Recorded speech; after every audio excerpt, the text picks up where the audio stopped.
اچھا مرزا صاحب، یہ بھارت کی جو پالیسی میکرز ہیں، انٹیلیجنشیا ہے، ان کو اس بات کا ادراک نہیں ہے کہ ایک سٹیبل پاکستان سٹیبل ہندوستان کی بنیاد ہے؟ کہتے ہیں مگر وہ تو ڈی سٹیبلائز کرنا چاہتا ہے، ہر قدم پہ وہ اس کو ڈی سٹیبلائز کرنا چاہتے ہیں، کرتے ہیں۔ جیسے کہ آپ دیکھ لیں صوبہ سرحد میں جو مداخلت ہے، اور یہ آج کل جو جتنا بھی ہو رہا ہے، ادھر امام باڑے پر حملہ، مسجدوں پہ حملہ، جو مداخلت ہے بلوچستان، ہمارے اپنے لوگ شامل نہیں ہیں اس میں؟ ہیں، ظاہر ہے کہ ہمارے لوگ تو ہر وقت 400-500 لوگ جو ہے وہ جلال آباد کے بعد ایک جگہ ہے نزدیک سرخرود نام ہے، وہاں پہ بہت بڑا کیمپ بنا ہوا ہے، وہاں پہ لوگ ٹرین ہوتے ہیں، ٹرین ہو کر کے کون کرتے ہیں؟ انڈینز کرتے ہیں ٹرین؟ انڈینز اور لوگ بھی ہیں کچھ؟ ان کو مدد حاصل ہے، ہمیں CIA کی مدد حاصل ہے، موساد کی مدد حاصل ہے۔ پاکستان یہ فیکٹس کیوں نہیں لاتا دنیا کے سامنے کہ پاکستان کو ڈی سٹیبلائز کرنے کے لیے جو کیمپس ہیں، جو کانسپریسیز ہو رہی ہیں، اس کو کیوں نہیں کانفیڈنس میں لیتا؟ ریجنل پاور جیسے ایران ہے، ٹرکی ہے، گلف ہیں، عرب سٹیٹس ہیں، ان کو کیوں نہیں کانفیڈنس میں لیتا؟ یہی حیرت ہوتی ہے مجھے، اس لیے کہ یہ 2 سال پہلے میں یہ پورا ایک تجزیہ کرنے کے بعد میں نے مضامین لکھے جو اخباروں میں آئے کہ کس طرح سے بھارت افغانستان میں بیٹھ کے ہمارے خلاف سازشیں کر رہا ہے، اور یہی نہیں کہ صرف بھارت کر رہا ہے، بھارت کے ساتھ امریکہ مل کے کر رہا ہے۔ یعنی میں آپ کو بتاؤں کہ ہمارے مکران کے ساحل پہ 2 جگہیں ہیں، ایک جیوانی ہے، دوسرا کوٹ کلمات، یہ دونوں اینکریجز ہیں۔ اس کو استعمال کر کے بھارت کے ساتھ مل کر کے ایران کے خلاف مداخلت ہے، سازشیں ہو رہی ہیں۔ جند اللہ ایک نئی تنظیم کھڑی کر دی ہے۔ اس تنظیم کا کیا کام ہے جند اللہ کا؟ وہ دہشت گرد ہیں، ان کو ایران میں بھیج کر کے تخریب کاری ہوتی ہے، ایران کو وہاں جا کر کے یہ بام بلاسٹ کرتے ہیں، ایران کے اندر مارتے ہیں ایران کے اندر۔ یعنی ایران کے لیے بڑی مشکلات پیدا کی امریکہ اور بھارت کے انٹیلیجنس دونوں مل کر کے۔ جی مرزا صاحب، یہ جو ساری سچویشن آپ بتا رہے ہیں، نئی الیکٹڈ گورنمنٹ نے ایک بریفنگ بھی دی، پارلیمنٹ کا سیشن بھی ہوا، اور پھر اب کچھ ایسی جو ملٹری بیوروکریسی ہے، پولیٹیکل لیڈرشپ ہے، ان کے رابطے دیکھنے میں آ رہے ہیں، اور ابھی گزشتہ روز ہی بیان آیا چیف آف آرمی سٹاف کا کہ جو مزاحمت کر رہے ہیں پاکستان کے اندر، دہشت پھیلا رہے ہیں، ہم ان کو نبٹ سکتے ہیں۔ تو کیا ایسی کوئی سچویشن ڈیولپ ہو رہی ہے کہ پوری قوم کی ایک کنسنسس پہ آ جائے کہ یہ جو اسلام کے نام پر پاکستان کو ڈی سٹیبلائز کرنے کی کوشش کی جا رہی ہے، اس کے خلاف کوئی سٹینڈ لیا جا سکے؟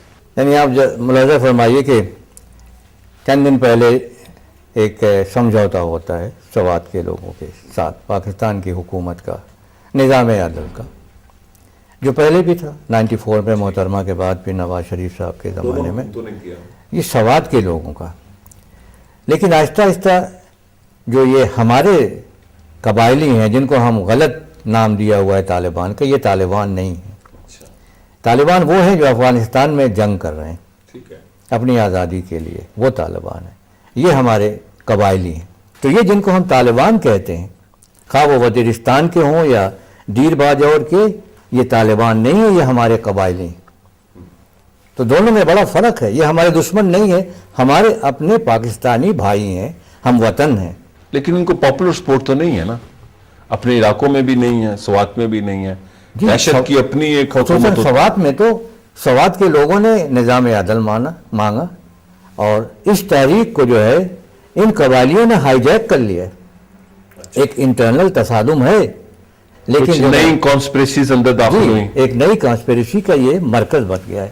اور جیسے ایک بات میں اور کہنا چاہوں گا کہ یہ سارا خلفشار کیوں پیدا ہوا، ہمارے اپنے لوگ کیوں ہمارے خلاف ہیں، ہم ان سے جنگ کی حالت میں کیوں ہیں؟ کیا وجہ ہے؟ یہ ایک 2003 میں جب امریکہ نے افغانستان پہ قبضہ کیا ہے، اور یہی وہ وقت تھا 2003-2004 میں کہ بھارت نے اپنے آپ کو افغانستان کے اندر اپنا پورا جاسوسی کا نظام مضبوط کر لیا تھا۔ تو بھارت اور CIA نے دونوں نے مل کر کے پورے ہمارے ٹرائبل بیلٹ کو جو ہے وہ پورس کر دیا، جہاں ان کے سینکڑوں ایجنٹ بن گئے ہیں، سینکڑوں ان کے حمایتی گروپ ہیں جو ان کے کہنے پہ عمل کرتے ہیں، ہماری اپنی غلطی کی وجہ سے، ہماری غلط پالیسی۔ اچھا، ایک رائے یہ بھی ہے جو جیسے رابرٹ فسک کے بھی آرٹیکل چھپے کہ پاکستان کو ڈی نیوکلائز کرنا ہے، اس ساری کھیل کا جو حتمی سین ہوگا وہ پاکستان کو ڈی نیوٹرلائز کرنا ہے, کہیں ایسا تو نہیں ہے؟ وہ ہے, ہو سکتا ہے, مطلب وہ چاہتے ہیں. ممکن نہیں ہے, وہ پاکستان کو اتنا کمزور نہ سمجھیں. آپ سے پہلے آپ نے بات ہو رہی تھی تو میں نے کہا یہ بہت بڑا مذاق ہے. یعنی آپ یہ دیکھیے کہ سوات کے لوگوں کے ساتھ ہماری حکومت کا سمجھوتا ہو گیا, صوبائی حکومت نے بڑی دانشمندی کا ثبوت دیا, ہماری قومی اسمبلی نے اس کو ریٹیفائی کر دیا, پریزیڈنٹ نے سائن کر دیا. پریزیڈنٹ نے سائن کر دیا, یعنی کوئی ایسی بات نہیں تھی. لیکن اس کے بعد صوفی محمد صاحب نے ایک بیان دے دیا جب وہ گئے وہاں پہ, ہر چیز کفر ہو گئی ان کے بیان. وہ جذبات میں آ کر کے, میرے خیال میں وہ اتنا بڑا مجمع دیکھ کر کے شاید وہ یہ نہ اوریٹر کہہ دیتا ہے اسٹیج. کہ جذبات میں آ کر کے انہوں نے بات کہہ دی, ورنہ حقیقت اس کے پیچھے کچھ نہیں تھی. اور اس کے دوسرے دن خبر آتی ہے کہ طالبان نے سوات کے بعد آگے بڑھ کے بنیر پہ قبضہ کر لیا. لیکن وہ تو کہتے ہیں ہمیں کراچی سے دعوت آئے گی, ہم وہاں بھی جائیں آپ گے. ذرا سنیے, ذرا دیکھیے کہ یہ طالبان, اور اس کی اتنی خبر پھیلی ساری دنیا میں. امریکہ نے یہ کہا کہ یہ تو اب ہمارے لیے سب سے بڑا خطرہ بن گیا ہے, اور ہم اب یقین کریں گے کہ ان کو ہم ختم کر کے رہیں, ورنہ ہماری سلامتی خطرے میں ہے. برطانیہ نے کہا کہ ہماری سلامتی خطرے میں, ہم اب پاکستان کے ساتھ مل کر کے ہر کام کرنے کو تیار ہیں. اسرائیل وہاں سے بولا کہ اب ہمارے لیے ایک بہت بڑا خطرہ پیدا ہو گیا. وہ پاکستان ہے. ایم کیو ایم نے ایک جنگ کی حالت پیدا, ایم کیو ایم نے کراچی میں انہوں نے اپنی ایک ایسی صورتحال پیدا کی جیسے کہ بس اب یہ خطرہ یہاں تک پہنچ گیا ہے. لیکن انہوں نے مخالفت بھی کی نا, یہ ساری ملیٹنٹ. نہ, مگر انہوں نے جو مخالفت کی کہ یہ سمجھوتا کیوں ہوا ہے, یہ طالبان کیوں آئے ہیں, یہ بنیر تک کیوں پہنچ گئے ہیں. اور مولانا فضل الرحمان کہتے ہیں کہ اگر یہ مرگلہ ہلس نہ ہوتی تو وہ اسلام آباد پہنچ جاتے. کیسے آپ نے ذرا غور کریں, یہ بہت بڑا مذاق ہے. مذاق یہ ہے کہ ان کی تعداد کیا تھی طالبان کی, کتنی ہیں یہ ساری, یہ جو آپ نے اگر دیکھا ہو جی 5 پک اپ تھے. 5 پک اپ میں کتنے آدمی بیٹھ جائیں گے؟ میکسیمم 100 ہوں گے, اوور لوڈ ہو تو.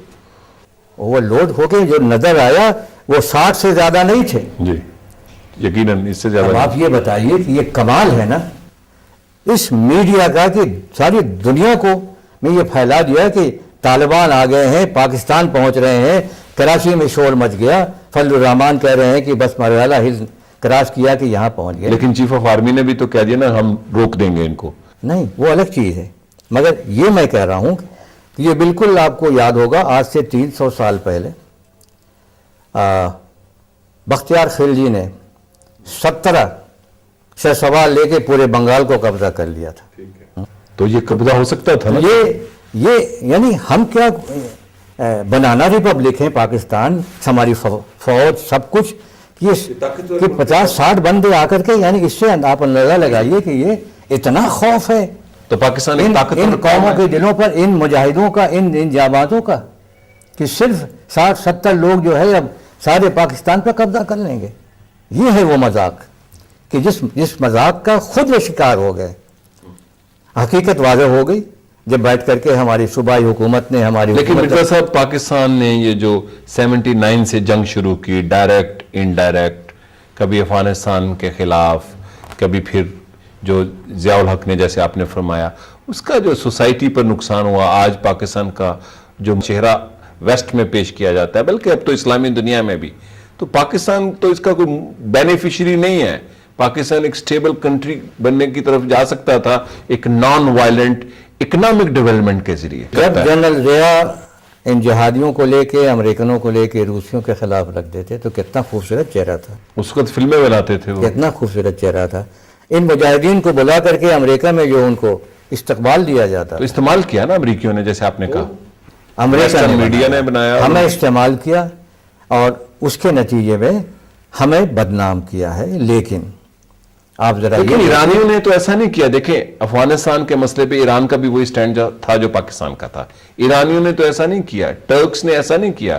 ٹرکی سے بھی لوگ جہاد کرنے ہیں. ٹرکی بھی امریکہ کا اتحادی ہے, نیٹو کا سیکنڈ شاید لارجسٹ ممبر ہے وہ اس کی. لیکن اپنی جو نیشنل انٹرسٹ ہے اس میں کبھی اس نے اس کو زچ نہیں آنے دیا اپنے انٹرسٹ پر.